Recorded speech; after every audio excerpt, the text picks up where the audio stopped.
అల్లం ఒక ముక్క, ఉల్లిపాయలు 2 ముక్కలు, కొత్తిమీర ఒక 2,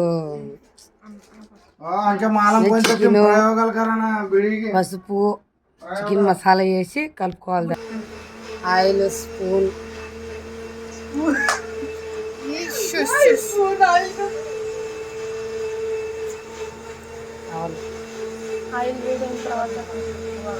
ఆయిల్ వేడైనాక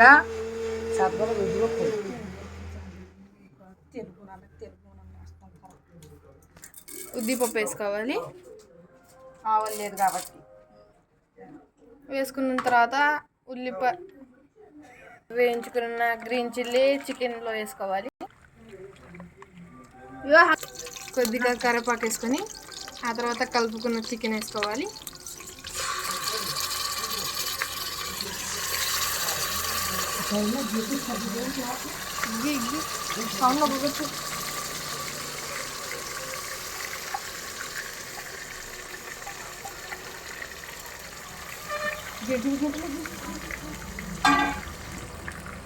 కలుపుకున్న చికెన్ని కొంచెం అటు ఇటు కలుపుకోవాలి.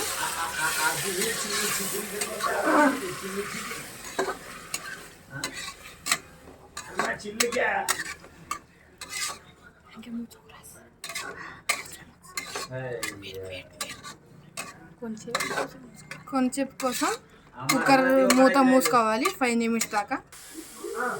విజిల్ అంతా పోయినాక కుక్కర్ తెరవాలి.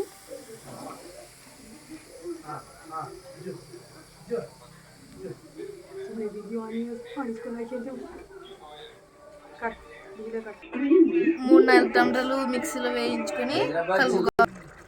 కాసేపు చికెన్ ఉడికిన తర్వాత వేయించుకున్న టమాటా వేసుకోవాలి చికెన్లో.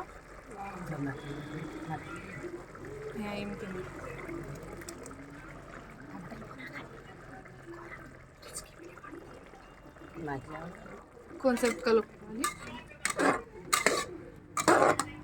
కలుపుకున్న తర్వాత మూత వేసుకోవాలి. Chilli chicken ready. Green chilli chicken ready. Like and subscribe.